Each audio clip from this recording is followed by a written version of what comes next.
So today we are on a new day. So my human friends, and particularly my Dharma friends, spiritual friends, I'd like to express good morning, my greetings with good morning to everyone. So as I said yesterday, all of us want happiness and do not want suffering, but want happiness. So of course, even animals cause problems among themselves due to attachment, anger, and so forth. But as human beings, we use our intelligence to serve our negative emotions of attachment, anger, and so forth. And therefore, we cause lots of bloodshed and lots of killings and so forth. A lot of problems amongst ourselves. We do not cause havoc even only amongst ourselves as human beings, but we actually cause lots of destruction and problems to the animals and other living things on this planet. And so all of us do talk about peace, peace, peace in the world, but the true peace is actually contingent upon us humans. So what I think is that historically there had been lots of conflicts, fightings, battles, wars, including the two world wars. So all of this happened because of this narrow-minded thinking of me, me, me. And then, historically speaking, we know that many kings, in order to protect their own dominion and so forth, they actually indulged in wars and battles. So what I say is, war and battles have to do with feudalism, because the feudal lords, because they have some kind of a dominion over certain land, in order to protect that, they cause these troubles. So of course, there has been lots of progress and advancements in the world. For example, after the Second World War, the United Nations organizations was set up, not just for one nation or one community, but for the whole world. And then in Europe, in order to thinking of the European nations as a whole, they set up the European Union. And so the European Union, for example, if it had not been set up for the last few decades, I usually say that there must have been some fightings amongst the member nations of the European Union. And because of the European Union being set up, and there had not been such wars and battles amongst the member nations. And then, for example, also in India, there were lots of kingdoms in the past. But since the Indian Union was set up, these kingdoms had not much to do with the nation as a whole. And so the union has been made very great difference.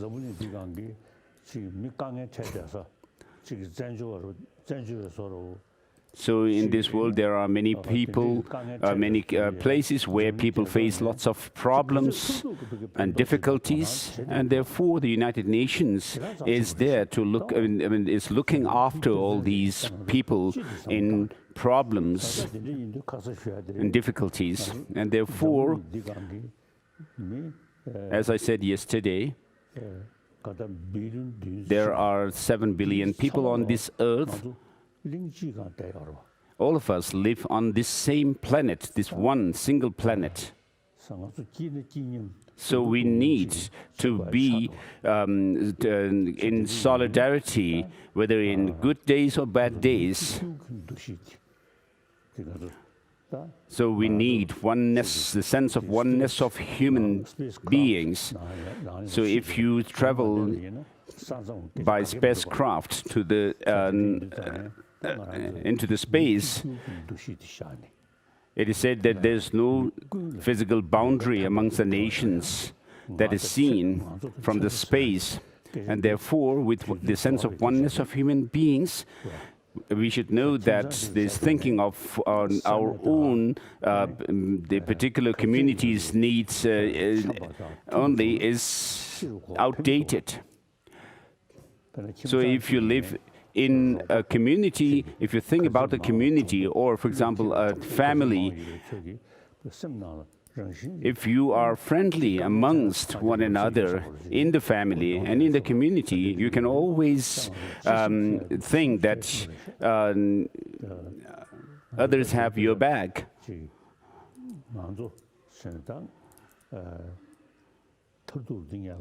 And so, of course,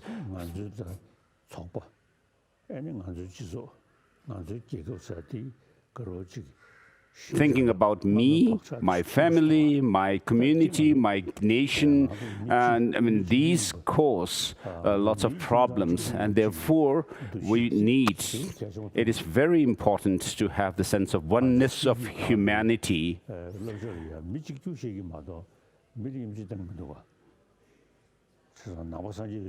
So in the different religious traditions, for example, they talk about all human beings bringing happiness or joy and happiness to all human beings. And this is the case with also within Buddhism. And therefore, without thinking of me, mine, and so forth, we should think of us, human beings, as a whole.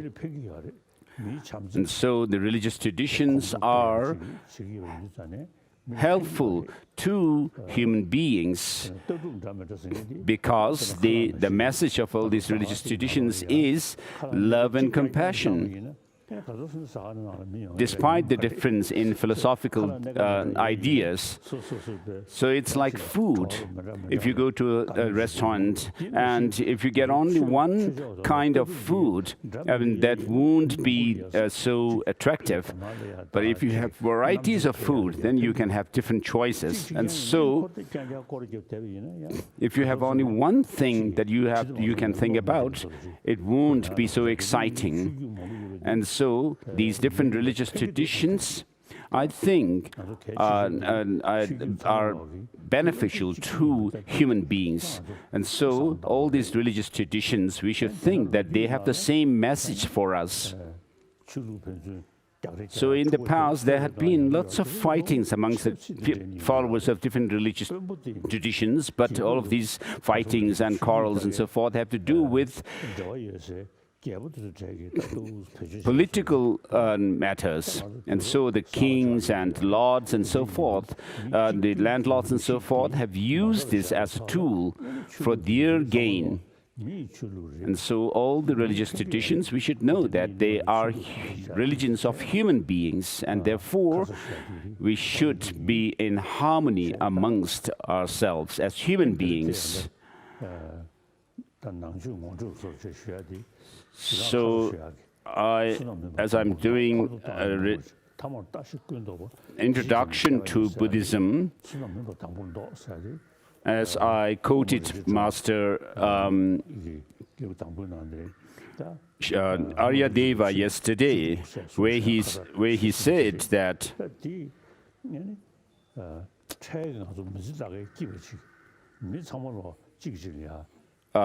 First,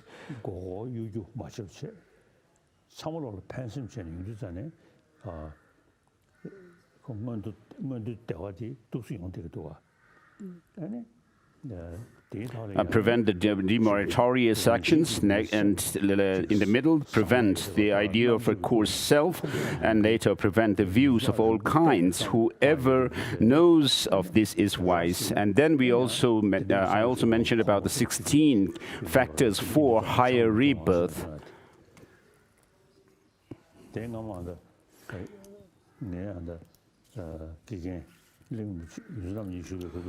So, when my late senior tutor, Yongzin Ling Rinpoche, was alive, he gave the Upasaka vows or precepts to an elderly Tibetan man from the western part of Tibet here in Dharamsala. And as he explained these precepts, the 5 precepts for a lay person, and he was explaining about not taking alcohol. This elderly man, Tibetan man, told Yongzin Ling Rinpoche that he cannot give up drinking alcohol. And then Ling Rinpoche kindly gave him advice not to drink too much to the point of getting drunk. And so, within the 16 factors for high rebirth,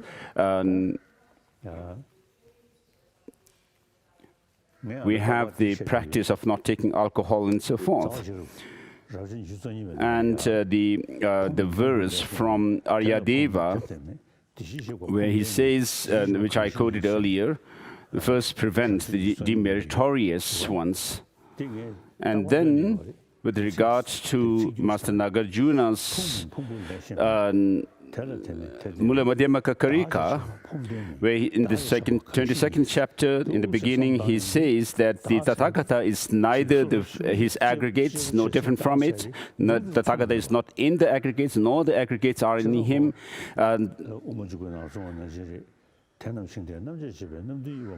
so I actually switch Tathagata to my own self, saying I am neither one with the aggregates nor different from it, and so forth. And so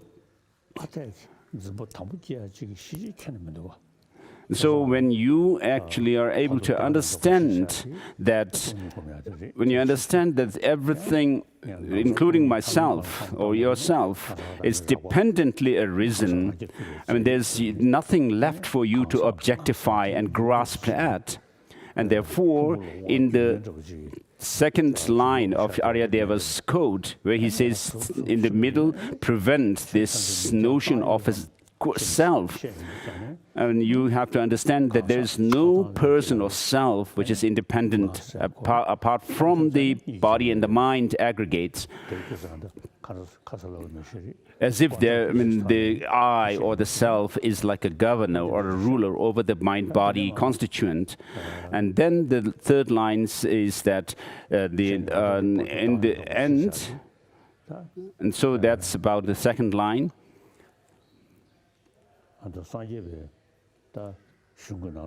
And in the Buddhist literature, where it teaches the view of selflessness or anatma,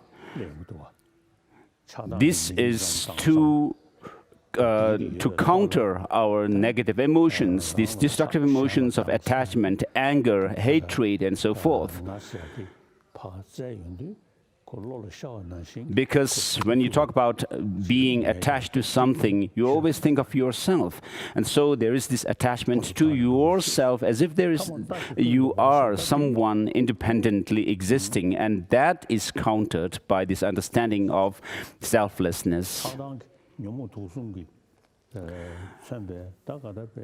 And then the destructive emotions, including the 3 poisons of attachment, hatred, and ignorance.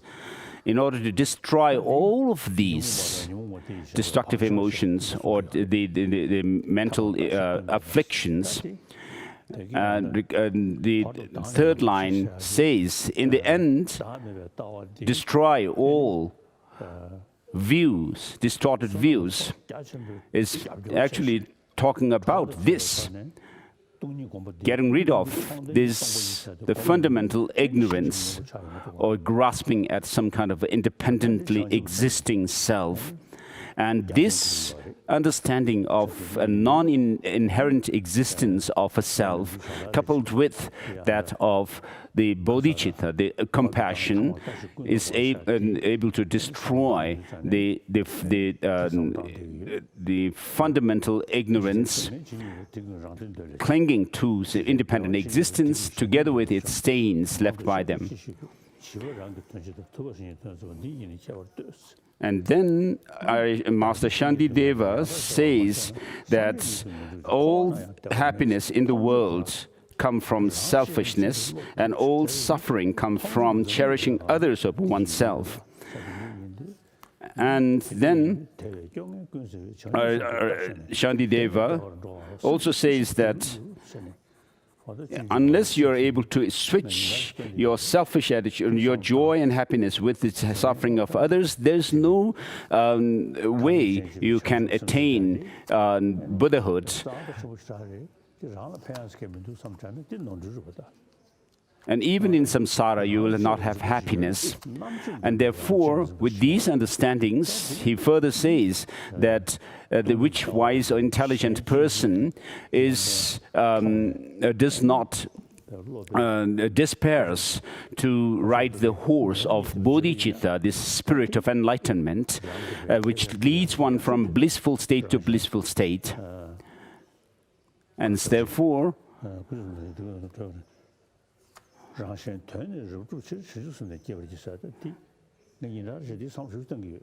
and then in the verses for bodhicitta, we also say that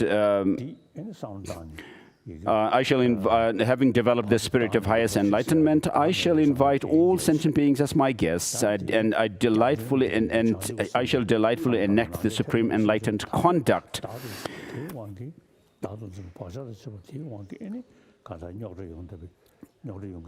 So, because the root of all our troubles, problems, and difficulties is this self, grasping at an independent self, we need to destroy that. And therefore, the third line of Aryadeva's verse, which says, in the end, destroying all distorted views.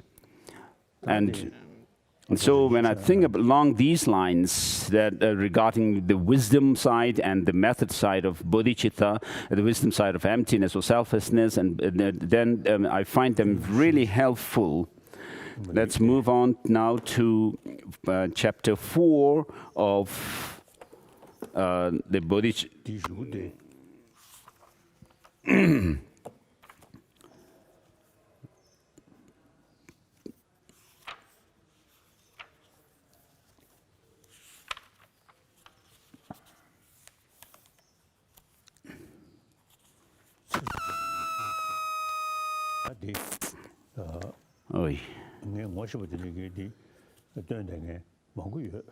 So I have some Western friends who also recite these lines which are mentioned in the 4th chapter.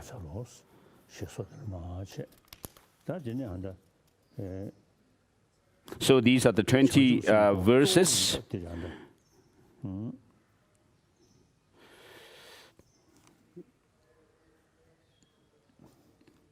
They do recite it on a daily basis.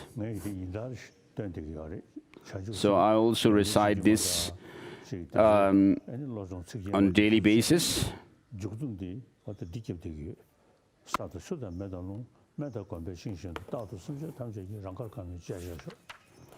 And so at the end, I conclude this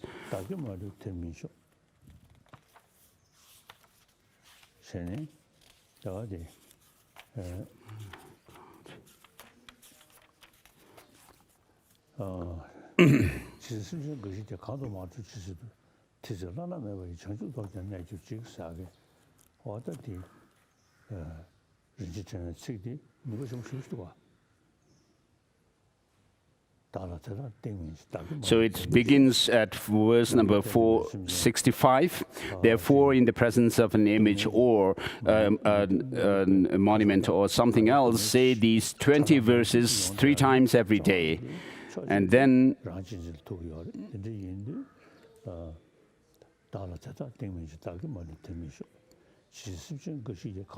so may I be as dear to sentient beings as verse number 484 says, may I be as dear as to sentient beings as their own life, and may they be even more dear to me. May their ill deeds fructify for me, and all my virtues fructify for them. As long as any sentient being anywhere has not been liberated, may I remain in the world for the sake of that being, though I have attained highest enlightenment. And so I do conclude my practices with these prayers, particularly these 2 lines. And so this actually bounds up with the 3rd line of Aryadeva's verse. And so this Buddhist tradition that we have in Tibet was established on the Tibetan soil by the kind Abbot Chandarakshita, and with the help of the Tibetan Dharma king, Chizung Detsen.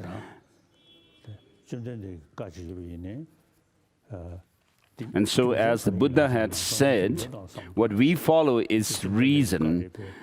Where the Buddha says, "O monks and scholars, just as gold is tested by burnishing,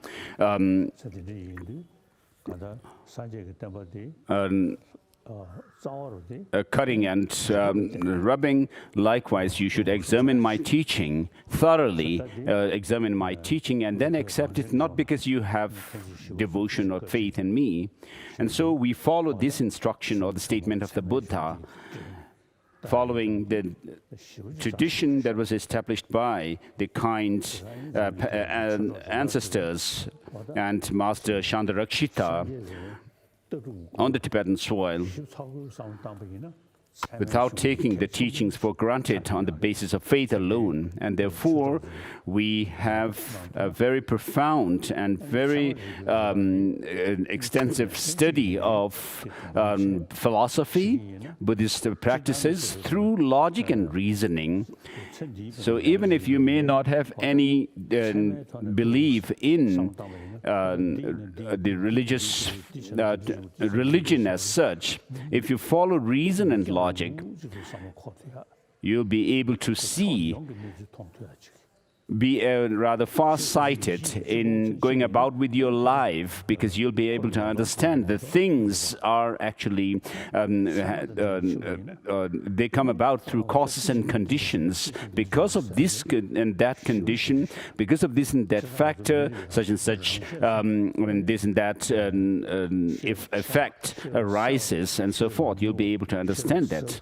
And then you will also be able to develop the 4 types of wisdom or intelligence, which are the vast wisdom of vastness and greatness and depth, profound wisdom, and swift wisdom. And so studying logic will help in developing the swift wisdom as well as the profound wisdom and so forth. And so these 4 types of wisdom, the great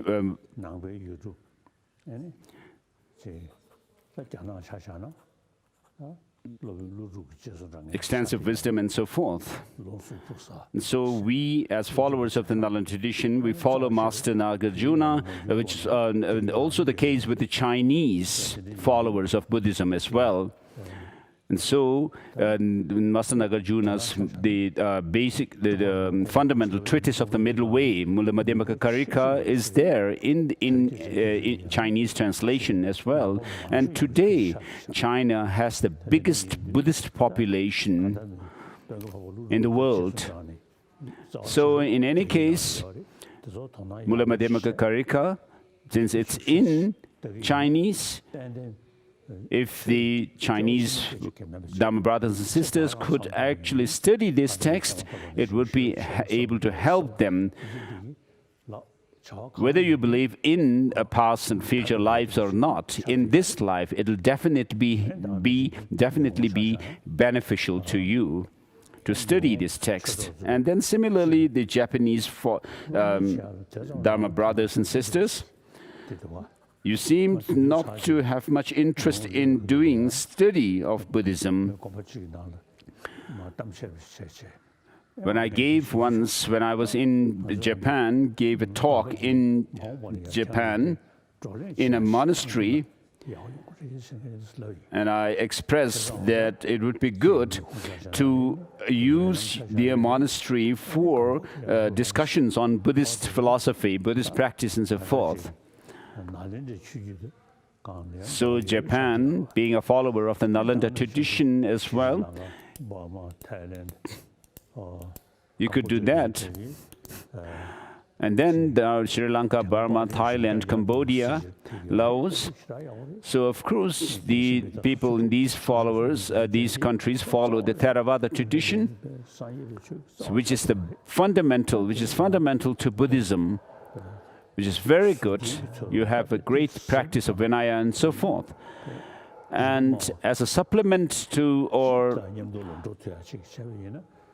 this,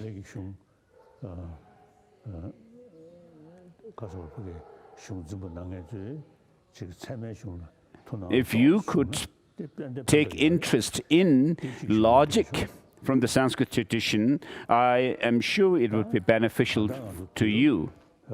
So I just wish to express this to them. We are in the 21st century today. All people on this earth do not want suffering but want happiness. They're equal in that. If you have peace in the world, there will not be suffering. And so, in order to not have suffering, we need peace in the world. And for peace,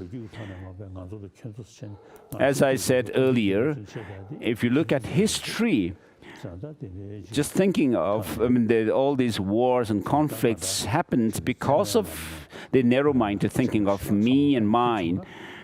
So that's outdated, and therefore if we could think of the whole world as one family, it would be helpful to bring about happiness, of peace and happiness in the world.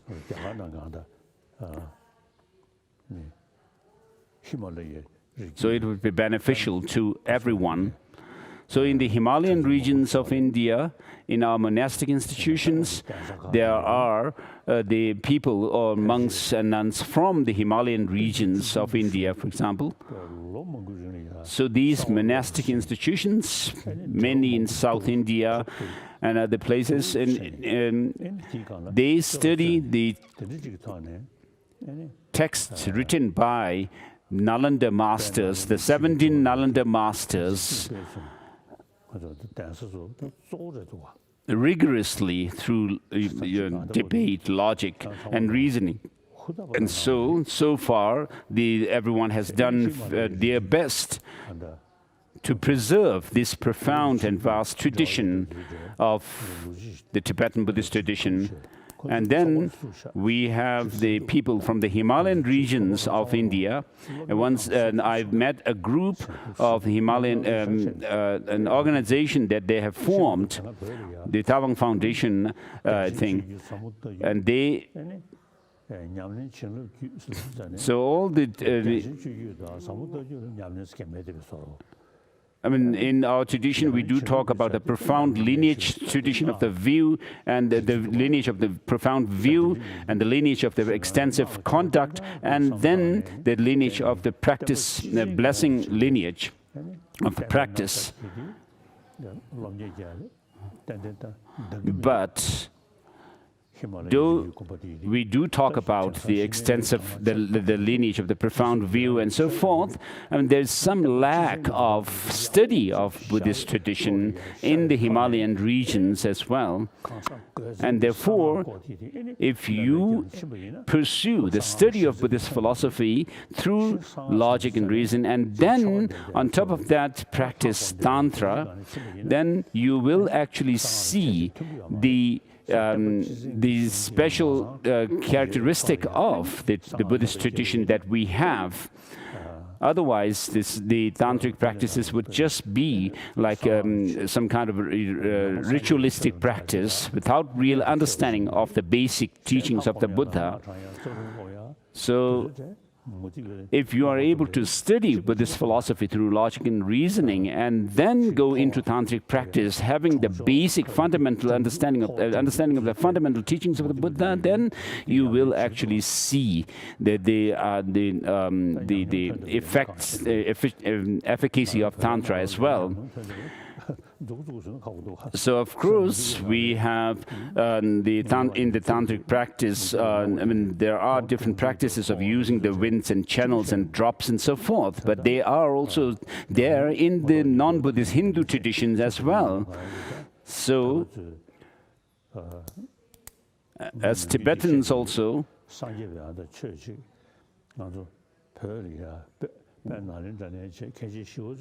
I usually tell them that the Nalanda tradition has been established on the Tibetan soil, and this is our fortune as Tibetans. That we have to, and this tradition that we have, the Nalanda monastic university tradition of Buddhism, is also, we can say, the treasure of the world at large.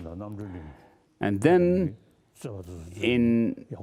amongst the Tibetan monastic institutions, there is the Nyingma tradition, Nyingma monastic institution of Namdrol in South India, in Balakupi. So they have also the study of Buddhist philosophy, philosophical and logic and epistemological texts. And then in Sakya tradition as well, we have also the study of logic and philosophy. And so this is something that we need in all the monastic institutions to study Buddhism, Buddhist philosophy through logic and reason. And then in the West also we have increasing number of people, even from the amongst the scientists, who are taking interest in Buddhist tradition that we have, because we are able to explain the teaching of the Buddha on the basis of the understanding of dependent arising, interdependent nature of things by the logic and reason. They are interested. They are attracted to it. And then the essence of Buddhism comes down to these 2 points, that of the ethical conduct of not harming others and the philosophical view of the interdependent nature of things. And so interdependent nature of things also has some connection with science, and that of non-violence based on compassion has to do with the religious tradition as well. And so we are in a free nation, India, the great nation of India. So we need to use this opportunity that we have to pursue the study of Buddhism, Buddhist tradition, philosophy, and so forth. And whatever we have studied, we need to integrate them within ourselves for practice, so that whatever we study does not just become a sophistry, instrument of sophistry.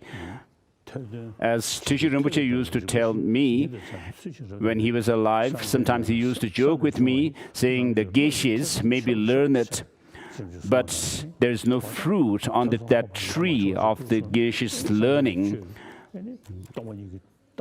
They only indulge in words. And so, if you just pay lip service to the Dharma, that's not going to be helpful. If you don't practice and integrate the teaching within yourself, but be learned and be able to talk to others about Buddhism, that's not going to be helpful, beneficial. And therefore, what you need to do is, through your study, you need to develop conviction through reflection on the teaching derived from the contemplation. You need to develop conviction, and that conviction has to be translated into experience within yourself through meditation. And so, this is how you should go about with the teaching of the Buddha. And so, please keep this in mind. So I also feel proud sometimes, as Je Tsongkhapa has said, I've become a monk following the teaching of the Buddha,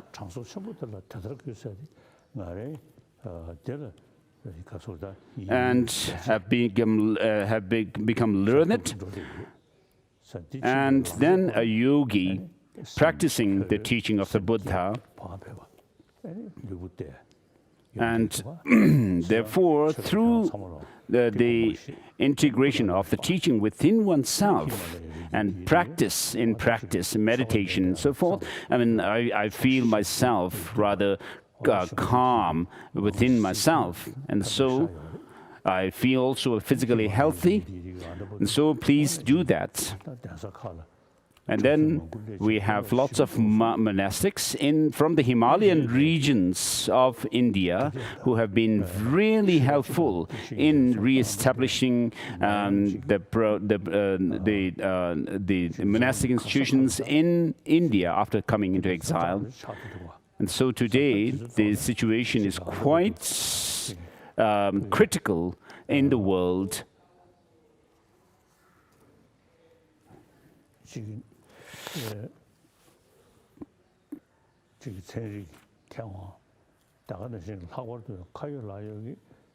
So scientists and experts, and particularly those who are in the front line of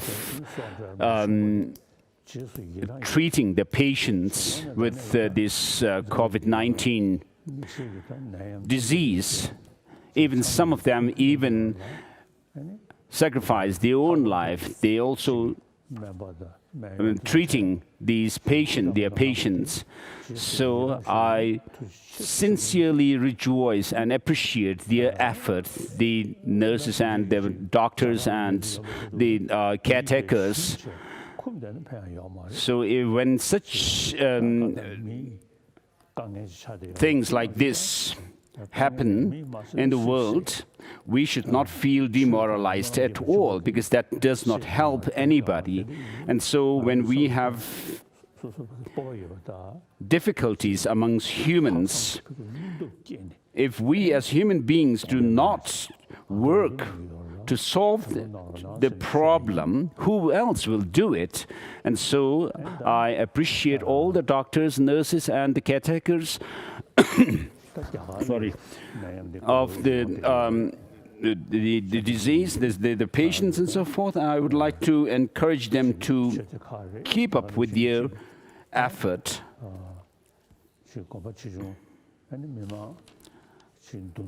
And then there have been many different organizations, monasteries, nunneries and so forth as well, big and small,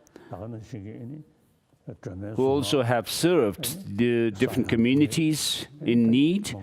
And then there are also monasteries and nunneries who also engage in prayers.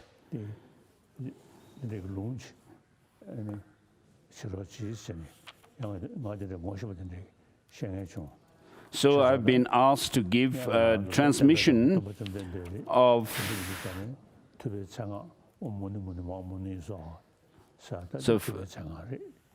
first I'll do the transmission of Shakyamuni Buddha. The mantra of Shakyamuni Buddha is Om Muni Muni Mahamunaya Soha. And then I'll do the Medicine Buddha, Baishaji Guru,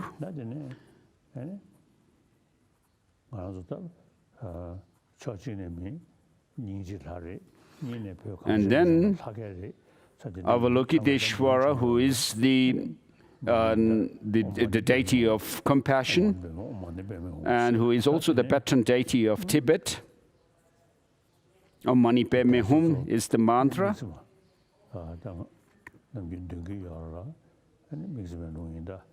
And then Master Tsongkhapa's name praise,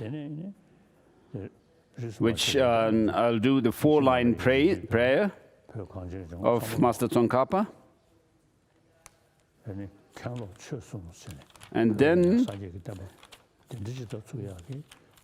when the Buddhism was first established on the Tibetan soil, it was done through the help of Master Padmasambhava, together with Chandrakshita and the Tibetan king Sungtsen Gampo, who were known as the Ken Lop-chus, the trio of Ken Lop-chu. Ken refers to the abbot Chandrakshita, Lop, master for Master Padmasambhava, and Chu for Dharma king Chesung Detsen. And then I'll do the Master Padmasambhava's mantra, and then Arya Tara mantra, Mtare Tutare Ture Soha.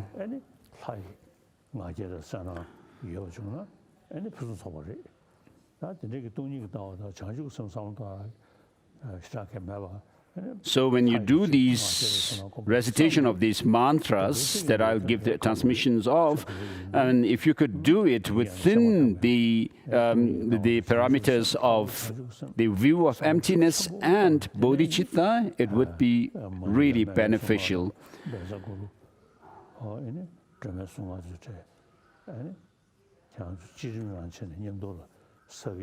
So after this, if you could also recite these mantras, the Aryatara mantra and the 6-syllable mantra of Avalokiteshvara and the Medicine Buddha mantra and so forth, in groups, if you can, if that's possible, or otherwise you can do it privately.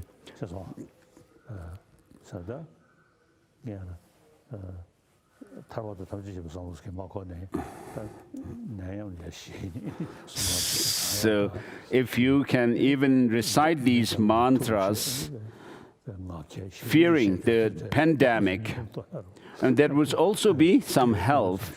So my encouragement to you to recite these mantras, even if it may be just for a few